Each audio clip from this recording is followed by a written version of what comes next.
y debemos de unirnos como país, como pueblo, y que las cosas cambien porque nosotros queremos, tenemos que nosotros tomar el control de lo que está pasando y decidir ser positivo y no quitarnos. Al final eso es una decisión y nosotros podemos echar hacia adelante si nosotros queremos. Así que con este movimiento yo quisiera motivar a la gente a que no se quiten, a que no se rindan y que luchen por lo que quieren.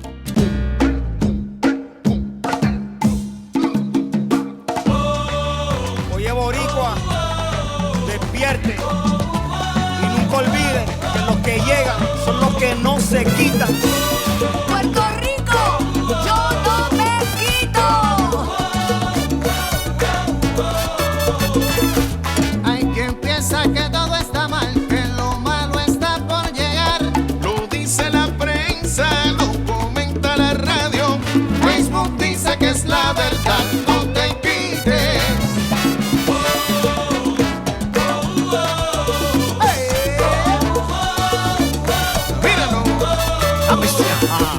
Aprovecha la oportunidad, mete mano y no te dejes llevar. Tuitea lo bueno, mi pana, cambia esa cara. Que tú vales más y esa es la pura verdad.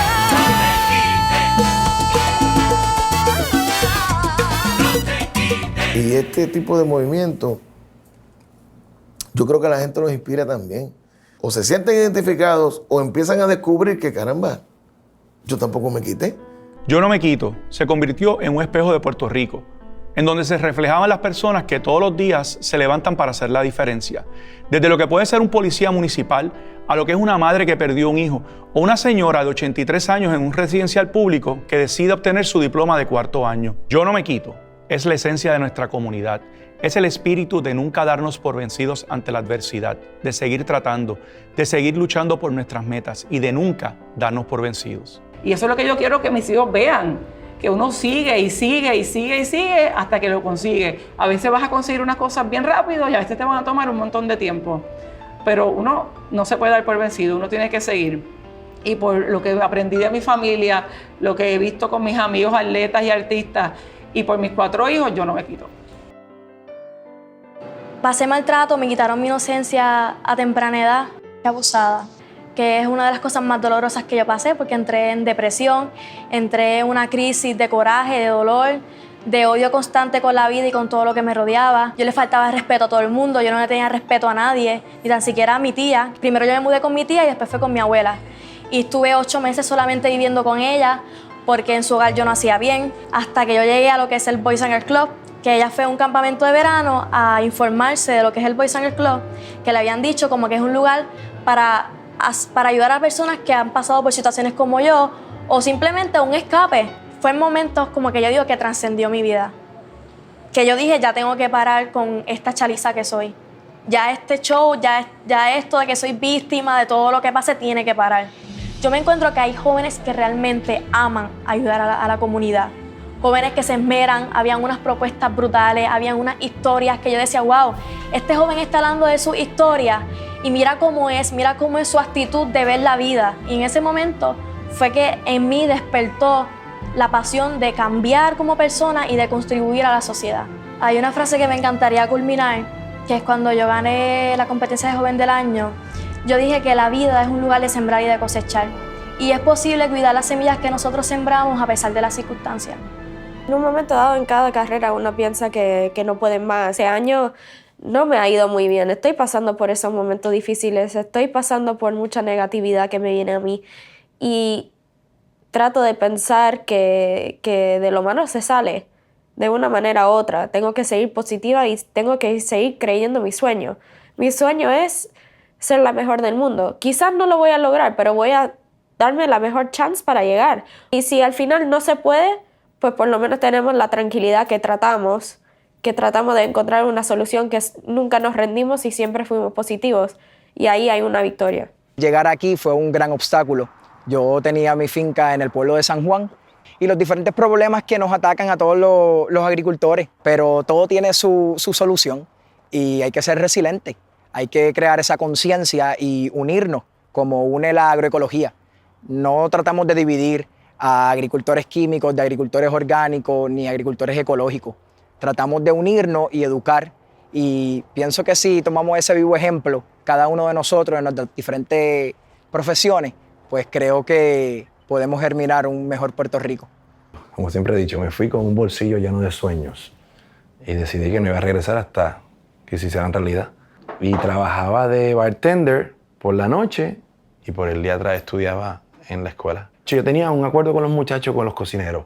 Yo les daba cerveza y ellos me daban lo que sobraba de las comidas. Y me iba detrás de los zafacones, porque si te cogía el chef, te botaban. Y la gente piensa que, pues mira, Amaury Nolasco hizo Prison Break, qué éxito, pero la gente no sabe todo lo que tuvo que hacer él antes de llegar a hacer Prison Break. Y yo lo que quería era una oportunidad para demostrarle al pueblo, para demostrarme a mí mismo, para demostrarle a todo el mundo. Yo vengo para echar para adelante y no tengo para... Ya llevo la mitad del camino. ¿Qué voy a hacer? ¿Echar para atrás? ¿Para qué? No me puedo quitar. Siempre fui muy abusado por mi padre. O sea, siempre pues me llevaba mi cocotazo, mi garnatá. Ustedes se podrán imaginar. ¿Sabes qué? Yo me voy a tener que ir de aquí. Porque va a surgir una desgracia. Él me va a hacer algo. Y me fui de mi casa a los 17 años. Y la primera noche la dormí debajo de un puente. Mas, sin embargo, a los 18 años cumplidos, una amiga me presenta a su primo que estaba estudiando ingeniería aeronáutica en la universidad en Daytona Beach, lo cual yo tenía total desconocimiento. Compré un pasaje para la Florida, para Daytona Beach en específico. Llego a Daytona. Bienvenido. Me registro entonces en la universidad. De las amistades que conocí, una vez estaba en la universidad en esos 4 meses, las amistades me permitían dormir dentro de sus carros y dormía afuera en la calle también. Empecé a comer de zafacones, de las sobras. Y yo para en 2 meses rebajé aproximadamente como unas 65 libras, por decir. El dolor del hambre, yo sé lo que es. A ti te duele hasta el pelo. 6 meses en la universidad, en primer semestre, la universidad me envía una carta, una notificación, que me botan de la universidad. ¿Por qué? Bueno, porque yo no sabía leer inglés, escribir, hablar o entenderlo. Y estaba allí. Y quise hablar conmigo mismo y dije, bueno, Luis, ¿qué tú pretendes hacer? ¿Tú realmente viniste aquí a ser alguien o tú estás huyendo de un problema? Estás corriendo de él. Y yo me dije a mí mismo, lo acepto, estoy corriendo de un problema. A pesar de la situación que estoy pasando, yo me quedo aquí. O lo logro o muero. No tengo opción. El vicepresidente de la compañía es el que me va a dar las alas. Y lo primero que dice fue, Luis, yo conozco tu historia. Bienvenido a American Airlines, que las disfrute. Hay que tratar, hay que echar para adelante, no tengas miedo a fallar. ¿Por qué? Porque uno solamente aprende cuando falla. Cuando uno da victoria no hay nada que aprender, sí, ya lo hice. No busca, ¿cómo? ¿Qué puedo aprender de este momento? Porque ya lograste algo. Es cuando no lo logras que uno tiene que decir, ¿pero qué estoy haciendo mal? Todos los días nosotros tenemos la oportunidad de ser negativo y de ser positivo. Entonces, todos los días nosotros tenemos opciones y pasan situaciones y situaciones. Y tú tienes que decidir ser positivo.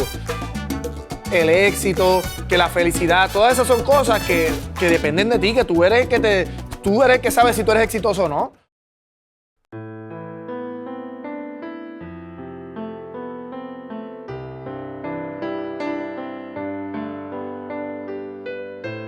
Mi mamá, a raíz de su divorcio, somos 3 hermanas, nos coloca en una escuela de ballet para aquello de que nosotras no nos afecte y nos mudamos al viejo San Juan. Mis papás son trabajadores de clase media baja, donde para aquel entonces el ballet era súper estigmatizado. Era solo para personas de alta alcurnia, como uno dice, ¿verdad? Y de poder adquisitivo grande. Yo era la única negrita del grupo y me escogen para hacer los 4 patitos, pero viene un coreógrafo de afuera, Estados Unidos invitado. Para aquel entonces, pues todas eran blancas y era el cine negrito. Entonces allá tienen que ponerle mucha base blanca, mucha base blanca, para que se vea igual que las demás. Yo digo que yo he sido bien fuerte desde pequeña. y a mí no me afectó. A mi mamá sí. Mi mamá lo recuerda y todavía se molesta. Luego incursiono a nivel comercial, a trabajar con artistas y a viajar a mis 14 años. Mi primer artista para aquel entonces fue Juan Gabriel, Yankee, Wisin y Yandel, Zion y Lennox, todos los reggaetoneros para aquel entonces los hice. Y al mismo tiempo bailaba con Fonsi. Y hago una pausa. Me invitan a dar clases a 300 niñas de hogares sustitutos. Son niñas que el mismo Estado le quita a los padres o niñas que los papás abandonan. Porque de ahí en adelante nace mis ganas de darle clases a personas que no tienen los recursos. Yo usualmente estoy trabajando con confinadas, con mujeres privadas de la libertad, con diferentes perfiles psicológicos mentales, psicológicos motores. No hay muchas discapacitadas motoras, pero sí muchos perfiles mentales.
Y les he enseñado cómo ellas pueden salir adelante y cómo ellas pueden respirar y cómo ellas pueden, a través del baile, ellas pueden resurgir y ser otro tipo de persona.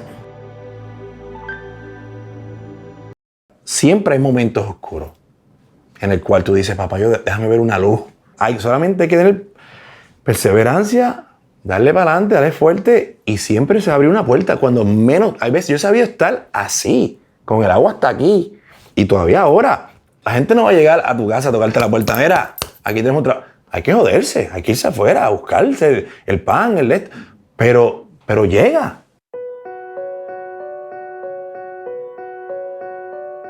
Hace 14 años más o menos que empezó.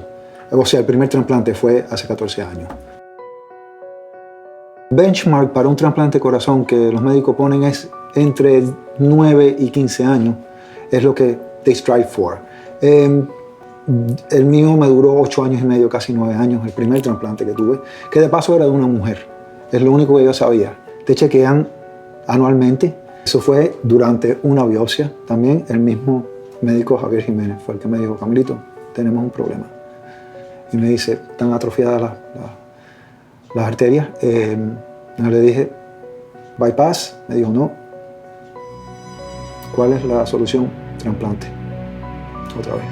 Y estuve básicamente 2 semanas más o menos, 10 días, 2 semanas depresivo. Y fue el momento que me levanté y dije, no me voy a quedar aquí a esperar depresivo, a esperar a morirme o que llegue otro trasplante.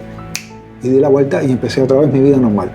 Volví a caer en lista de espera unos 3 meses después que me dijeron la noticia.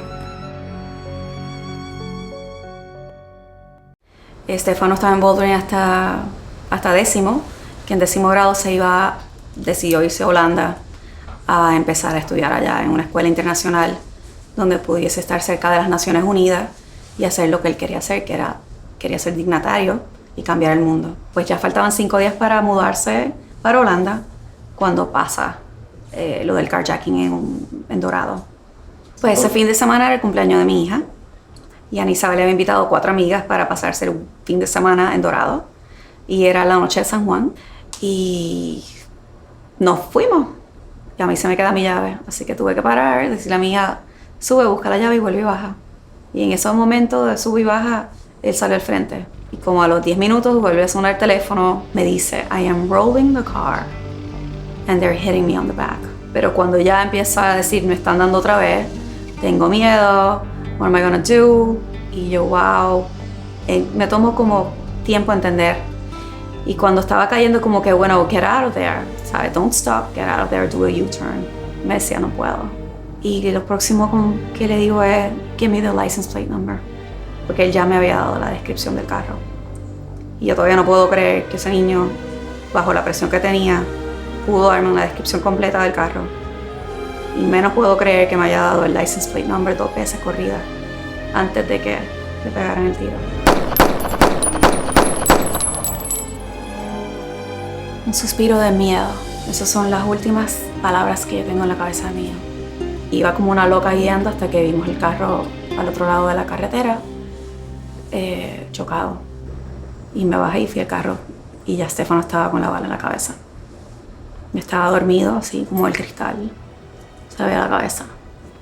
Y se veía así la mancha de sangre. Pues vi los impactos de bala. Le metí los dedos dentro de los rotos de la bala. Y yo dije, wow, si mi dedo cabe aquí, imagínate lo que tiene mi hijo en su cabeza. Y Stefano estaba vivo. Estaba vivo, no hablaba, pero estaba vivo. Una noche de ángeles, de decirle estoy aquí, vas a estar bien, Mommy's here. Y yo no me arrepiento, yo digo, bajo las circunstancias, yo no me arrepiento porque estuve ahí con él agarrándolo en todo momento. Tuve que montarme en la ambulancia, dejar a la niña allí. Había un señor desconocido, yo, por favor, quédese con mi hija y las niñas. Porque todo un momento estaba pensando, Dios mío, no puedo dejar a esta niña aquí, yo no sé lo que está pasando, va a les pasar algo. Y fue largo esa corrida. Así que ese tiempo, no sé cuántos, 25 minutos, media hora, en esa ambulancia fue una cosa horrible, fue muy fuerte. Verlo también cuando ya estaban a punto de llevarlo a la sala de operaciones, que el niño estaba acostado, había sangre saliéndole por la boca, por la nariz, por la cabeza. Y un revolú de inyecciones, de tubos, a eso como si fuera un war zone, lo que yo vi en Centro Médico esa noche.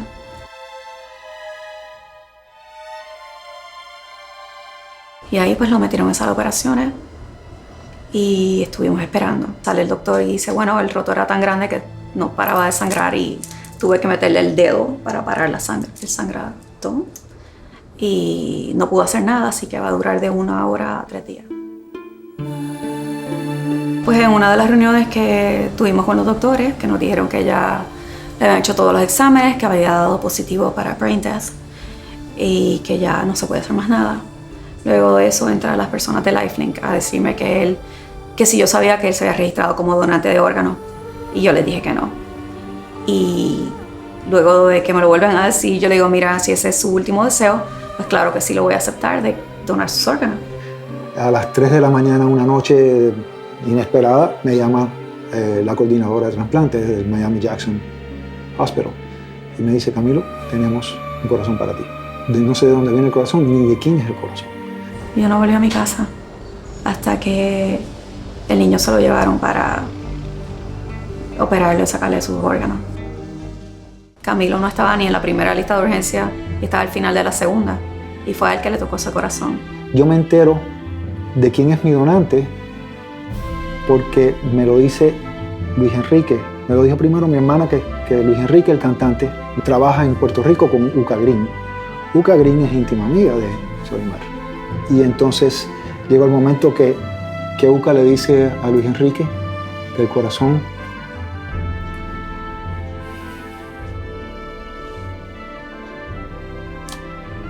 estaba en Miami. No importa dónde tú estés en la lista, cuando te va a tocar tu corazón o tu hígado o el riñón te va a tocar. Y es un regalo de Dios, no sé ni cómo decirlo. Me tomó unos 3 meses más o menos después el sentirme suficiente fuerte, como decir, yo voy a poder sobrevivir esto, así que voy a llamar a Solimar porque ya tenía el contacto. Y ahí empezamos a establecer una relación de amistad que va a durar una vida entera. El contactarme no solamente a mí, sino a todos los recipientes de órganos que Stefano ha mantenido vivo, el ángel de todos nosotros 5 que somos, o 6. Sorimar es una mujer increíble. Y fue mi papá el que dijo, mira, Sorimar, por la donación de órganos no hay nadie haciendo nada. Y creo que puedes hacer una gran diferencia. A mí me ha dado mucha fuerza tener la fundación, me saca de la cama todos los días. Yo poder ayudar a otras personas, a otros padres que están pasando por lo mismo y que sé que pueden seguir adelante con ayuda. Ella ha logrado, de este episodio que pasó, ayudar a tantas personas. Yo nací el día que mi hijo, en ese mismo momento, que él muere, yo nazco. Porque nació una nueva Sorimar que está con una labor social como pasión.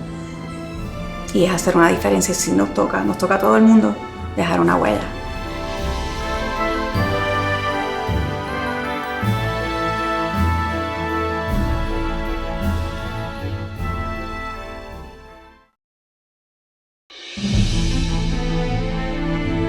Las cosas te llegan a tu vida cuando estás ready para eso.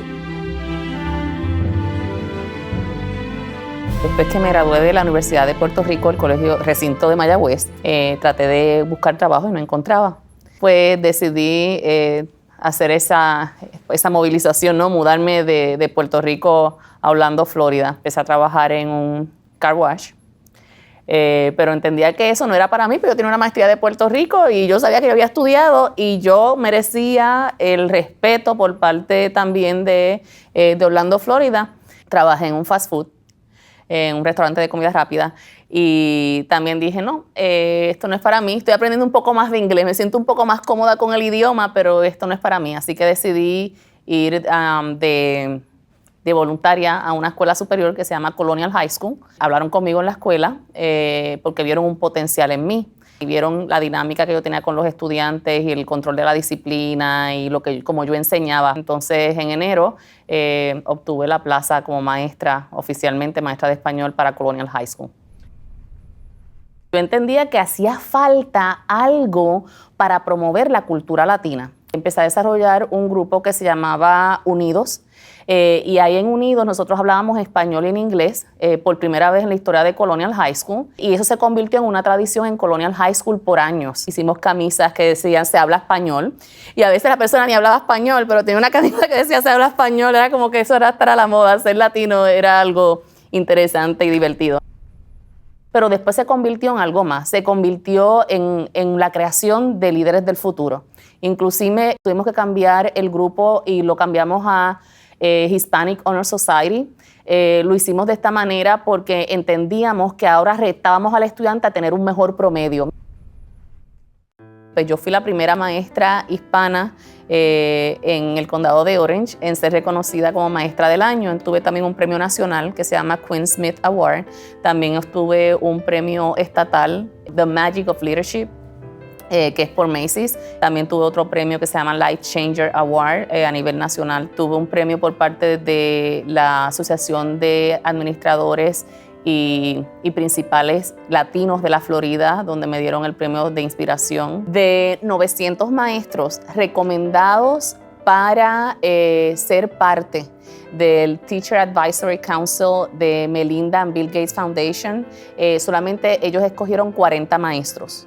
De esos 40 maestros, y yo soy la única puertorriqueña y soy la única maestra de World Language. Para mí es un honor ser la primera puertorriqueña en todos estos premios que acabo de mencionar.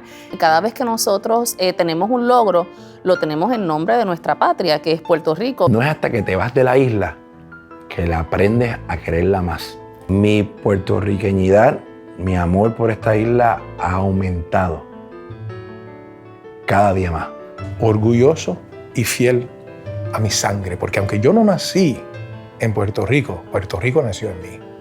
Casi todos los países tienen una diáspora, que son esas generaciones que emigran y se establecen en otros lugares, ya sea los judíos, los africanos.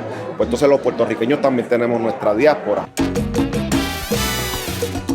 Estamos aquí en Kissimmee, en Downtown Kissimmee, donde recibimos muchos puertorriqueños que venimos a vivir aquí a la Florida, en nuestro pequeño Puerto Rico aquí en Kissimmee. Nosotros los puertorriqueños estamos ocupando muchas posiciones políticas dentro de la policía y en muchas otras áreas también. extraño mi isla todos los días. Estoy en Los Ángeles porque es ahí que tengo que estar. Si fuera por mí, me estoy aquí en Puerto Rico. Pero es ahí que tengo que estar porque la vida me ha llevado allá, porque es allí donde están mis sueños, que es donde puedo hacerlos hechos realidad. Y el puertorriqueño, donde quiera que va, siempre deja huella. Yo creo que los puertorriqueños nacimos en el mundo para hacer historia, no importa en el lugar que estemos, ¿verdad? Pero el orgullo que yo siento hacia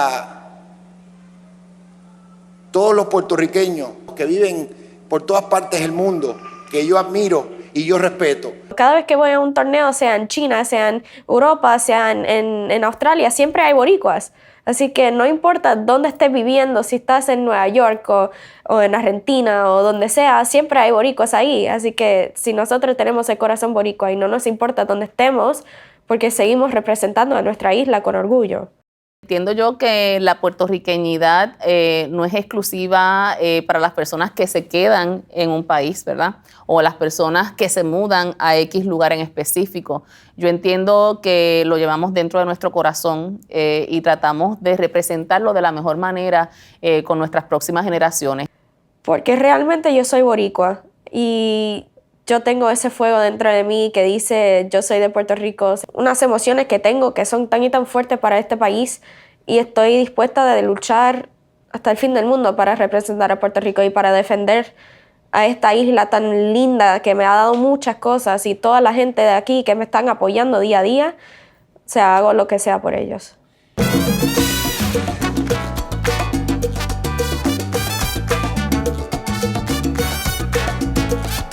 Some people are always asking, why have a parade? Why do you guys are so intense? Why do you guys, when you have a parade, you celebrate that like it's something, the second coming or something like that? And it's because we are very proud to be Puerto Rican. Tuvimos una experiencia la cual te diría que es una de las más bonitas que he tenido en mi vida. En el 2016 fuimos a la Parada de Nueva York, donde hay una puertorriqueñidad que mueve a miles de personas a lo largo de toda la Quinta Avenida. Nosotros teníamos nuestra carroza que decía Yo No Me Quito. Teníamos música en vivo, teníamos muchísimas personas acompañándonos, la estábamos pasando muy bien, le dimos la mano a miles y miles de ciudadanos a los cuales le entregábamos la bandita de Yo No Me Quito y todos ellos, al igual que nosotros, sentíamos una energía especial. Lo hemos hecho en muchas ocasiones en Puerto Rico, lo hemos hecho en Orlando, lo hemos hecho en Nueva York y lo vamos a seguir haciendo por todos los lados donde Yo No Me Quito esté presente.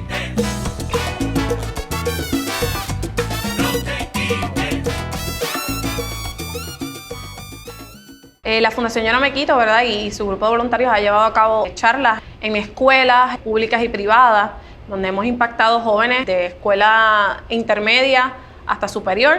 También vamos a instituciones universitarias. Esa dinámica en las universidades es bien chévere porque hay un intercambio de ideas entre, ¿verdad?, los jóvenes que están haciendo cosas maravillosas por el país y también nos ayudan a nutrirnos a nosotros, ¿verdad?, como movimiento, nos dan ideas y cuál es su visión de futuro del país. También se han acercado a nosotros distintas empresas para que le demos una palabra de aliento y de fuerza a sus empleados. En una de nuestras reuniones de juntas, Jorge González nos trajo la idea de hacer un concierto. Terminamos con 42 artistas en el Irán Bison. Todos estábamos en el mismo lugar con un solo propósito, ¿verdad? Que es lograr llevar un mensaje de que sí podemos estar juntos, que sí podemos transformar el país y que vamos por más, que es lo que siempre decimos. Ver a la gente disfrutando, eso es la mejor sensación que hay.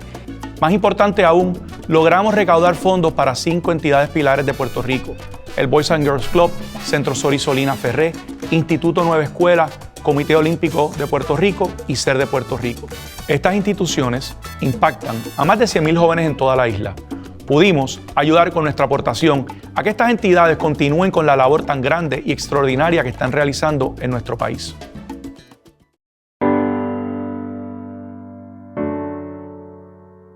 Septiembre 20. Llega María. De repente, un evento catastrófico, inesperado, la magnitud con la cual azota a todo Puerto Rico. Y nos dimos como tarea ir a esas comunidades y a esos pueblos donde la ayuda no estaba llegando. empezamos nosotros a conseguir todo aquello que fuese necesario de artículos de primera necesidad que nosotros pudiéramos llevar a todas estas comunidades que habíamos identificado que estaban destruidas prácticamente.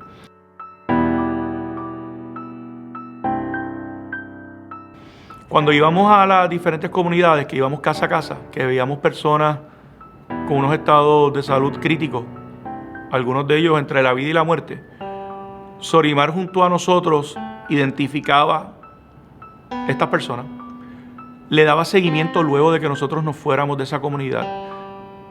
La cantidad de personas que ella les consiguió tratamiento médico en Puerto Rico y la cantidad de personas que ella logró que salieran de Puerto Rico en aviones con un familiar o dos familiares, donde estas personas no tuvieron que poner un solo centavo porque necesitaban ayuda médica que en esos momentos en Puerto Rico no se le podía brindar. O sea que esto lleva nuestro impacto como movimiento a otro nivel, donde nosotros también ayudamos de una manera puntual a situaciones donde habían individuos entre la vida y la muerte.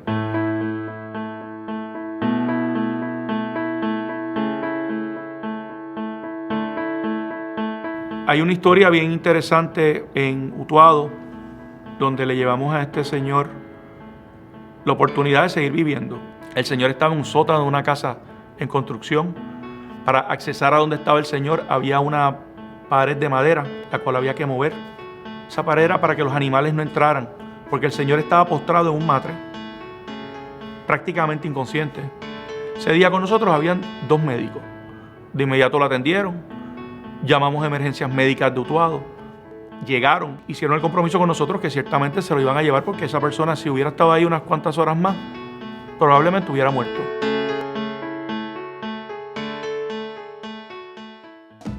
Fuimos a Miami, donde había muchísimos puertorriqueños pendientes de lo que estaba pasando en Puerto Rico. Es ahí donde junto a Global Empowerment Mission nosotros nos unimos y coordinamos la logística de traer más de 100 contenedores a Puerto Rico en un espacio de 6 a 8 semanas.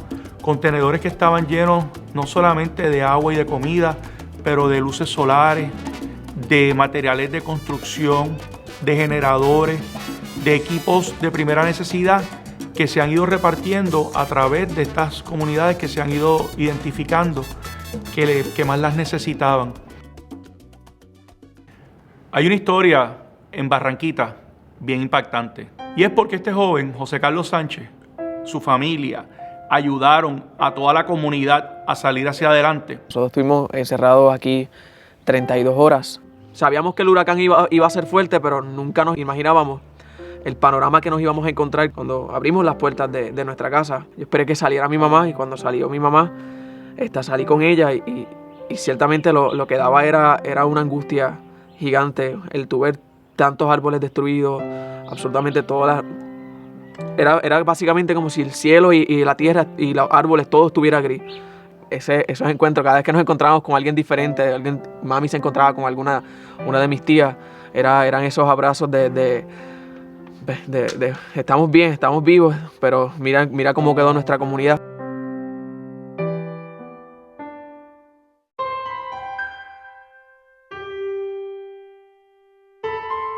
Fue un impulso de inconformidad. No nos vamos a conformar con esto que nos dejó el huracán.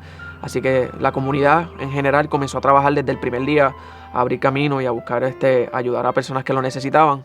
Titi Reina, que empezó desde el principio a hacerle comida a todas las personas que estaban bajando, a entregar agua. Bueno, el primer día a los que venían en la carretera, pues estaba haciendo mucho frío y que hice un sancocho. Y lo servimos en vasitos y una ollita pequeñita se multiplicó. Aquello fue una maravilla porque de verdad que yo creo que yo le serví como más de 40 personas de una ollita que yo pensé que no iba a dar. Verificando quién necesitaba agua en la comunidad, se encontraron con gente que pues necesitaba comida, que necesitaba techo, que necesitaba medicamentos. Uno de los primeros casos que se encontró mi mamá, mi primo y mi tía, que fueron los primeros que salieron a la comunidad, estos ancianos, que son 3 hermanos, ancianos que vivían en una sola casa, y uno de ellos estaba encamado Así que, pero para llegar a su casa había un derrumbe súper gigante. Tenían como prioridad también abrirle el camino a ellos por si acaso el anciano pues, sufría algún incidente, que sí, eventualmente tuvieron que sacarlo en silla de ruedas pues, de ese lugar. Fuimos a llevar agua a la persona que nosotros entendíamos que estaban enfermos y que estaban encamados. Y cuando vengo de regreso, observo que siguen saliendo muchos niños debajo de las casas. El viento le había llevado toda la estructura y habían como 11 niños. Ahí nos dimos cuenta cuánto nos había dado este temporal. Ellos eran una muestra de lo que estaba pasando en el resto de la comunidad. Ese fue uno de los detonantes para que nosotros como familia comenzáramos a buscar más ayuda, además de lo que teníamos en nuestras alacenas, pues salir a buscar otras cosas con las que aportarle, porque ciertamente no nos podíamos quedar de brazos cruzados. José Carlos se dio a la tarea de moverse para el área metropolitana en busca de más suministro para empezar a trabajar con la comunidad. Ese día que llegué con las cosas del municipio de San Juan, llegamos a eso de las 7 de la noche, empezamos a dividir en bolsa todos los suministros que nos habían dado y comenzamos a repartir. Y ahí fue que comenzó nuestra misión. Nos levantamos temprano, nos dividíamos las rutas e íbamos a un grupito le tocaba para este lado, al otro por acá. Hubo un día que dijimos, no, vamos a tocar otras puertas también. Y salió esta señora y le entregamos una bolsa y ya no hizo más que esperar que el niño, su hijo se fuera para adentro y se nos tiró encima a llorar. Y ella nos dijo que ella estaba aguantando el hambre, pero que ella no quería que su hijo aguantara el hambre. La necesidad que se estaba viendo en Barranquitas en esos primeros meses era real. Llegamos a 500 familias, luego sé que llegamos a más y pues ciertamente cuando llegaban las organizaciones pues ya nosotros sabíamos a qué sectores llevarlo. Yo no me quito, que fue uno de los primeros que hizo presencia. Vinieron acá, trajeron ayuda, le trajeron tanta alegría y yo vine a tocar las puertas de un montón de casas que no habían sido visitadas y que llegaran estas personas, estas celebridades también a visitarlo, era como un choque esperanzador, reconfortante.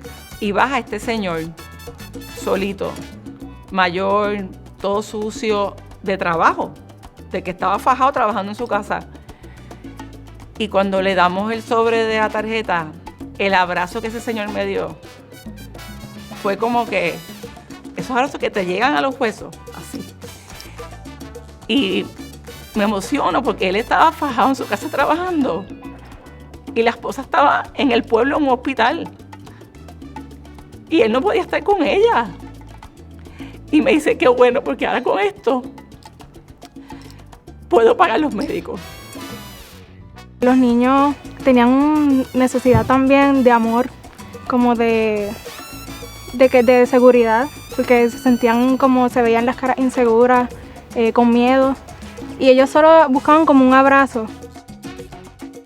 El huracán abrió una caja de valores que los derramó por muchas personas. Esto no fue un esfuerzo individual o único de José Carlos. Su mamá, su tía, sus amigos, sus vecinos, todos ellos se unieron a levantar a su comunidad, a levantar a Barranquita. Vi esa oportunidad de poder poner mi granito de arena y de poder ayudar a mi pueblo. Para mí el movimiento Yo No Me Quito lo comparo mucho con lo que es mi filosofía de vida. Yo cuando me propongo algo digo vamos a hacerlo y hay que lograrlo, olvídate con lo que aparezca. Yo No Me Quito ante el huracán María transicionó a ser un movimiento de impacto social, no cuando nosotros escogemos el momento o la actividad, sino una reacción ante una situación que el país sobrellevó. Nosotros como familia teníamos un lema luego del huracán María y era que el pueblo debe levantar al pueblo.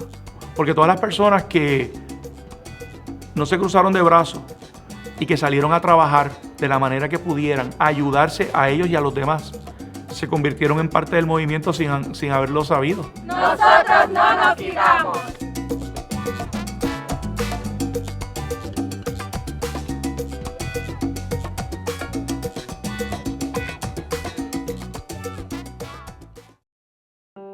Yo No Me Quito es un conducto para que los individuos, las comunidades y las organizaciones puedan utilizarlo para desarrollarse, crecer y hacer la diferencia, impactando positivamente en nuestra sociedad.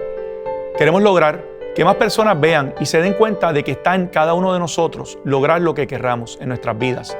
Y no tenemos que esperar a que alguien lo venga a hacer por nosotros. Tampoco tenemos que esperar a que llegue el momento perfecto. La clave es empezar a hacerlo, al igual que todas estas personas que día a día han demostrado que la responsabilidad es individual. Queremos crear mayor conciencia de cómo cada individuo puede cambiar su vida y la vida de los demás. Yo no me quito, no es que tengo ni dónde estoy, sino qué hago con lo que tengo donde estoy. Dejar la excusa a un lado, así como he hecho yo, y a pala y machete, meterle mano a esta finca y poder yo solo germinar todo esto que ven aquí atrás y poder crear esa conciencia que necesitamos todos los puertorriqueños en cada uno de nuestras áreas para así pues combatir tanto no se puede. Claro que se puede.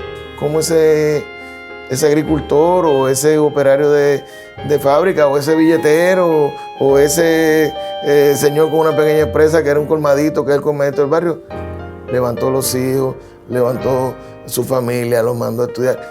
Esas historias son historias clásicas de no quitarse. Yo no me quito, para mí es perseverar a pesar de las circunstancias, seguir hacia adelante, no quedarse estancado. Si hay un problema, buscar una solución. Todos los problemas tienen solución y nosotros lo sabemos. La meta es seguir hacia adelante, positiva, nunca dejarte de caer. Y donde te caiga, levantar y seguir hacia adelante. Yo tengo salud, tengo sueño, ya estás ganando si yo empecé con eso. Es solamente tú dirigirte, enfocarte. No quitarte de lo que te gusta, no quitarte de la vida, no quitarte de poder dar el máximo. El no quitarme significa que soy valiente, que tengo coraje. Por eso yo siempre digo que el que quiere hacerse, se hace. Que al final es una decisión de uno, el rendirse, el quitarse y ay, que las cosas están malas. Eso es mentira. Uno debe seguir hasta el final. Uno no debe de quitarse, no debe de rendirse. Y esa decisión la tomas tú. Y no nos quitamos, siempre donde quiera que vamos a demostrar que somos una raza y que somos un país luchador y trabajador. Yo no me voy a rendir si el propósito y la meta que yo tengo es para beneficiar a todas esas personas que están ahora mismo en una necesidad de salir hacia adelante, que están en una necesidad de educarse, que están en una necesidad de ser un mejor ser humano. Y yo los puedo ayudar, yo no me voy a quitar. Sin importar mis limitaciones físicas, yo sigo adelante porque no existe obstáculo. Y por eso, yo no me quito. Gracias a Dios he tenido personas, familiares, amigos, médicos, enfermeras, que no han permitido que yo me quite. Y yo no me quito. Y gracias a esas personas que me ayudaron, ellos no se quitaron de mí y yo no me quito de ellos. Yo no me quito, para mí significa mi manera de vivir. Porque no importa lo que haya pasado antes de la muerte de Estefano, durante el proceso, durante la corte, durante el cáncer y todo lo que me ha pasado, yo nunca he decidido quitarme. Todos nosotros nos tenemos que querer, todos nosotros tenemos que trabajar juntos para llegar a una meta. Si la meta es subir hacia adelante, poner el nombre de Puerto Rico en alto, salir de cualquier crisis que estamos pasando, lo tenemos que hacer juntos. Yo creo que ahora cuando más fuerte se dio ese valor, ese yo no me quito, fue ahora después del huracán. Tuvimos tantas adversidades, tantas cosas que nos pudieron detener por un momento, pero no los quitamos. Y que las cosas van a cambiar porque sí, porque nosotros vamos a hacer que cambien. Y yo no me voy a quitar de ser puertorriqueña, definitivamente no. Y no me quito, para que lo sepa. Somos gallos de pelea y no nos quitamos nunca, brother.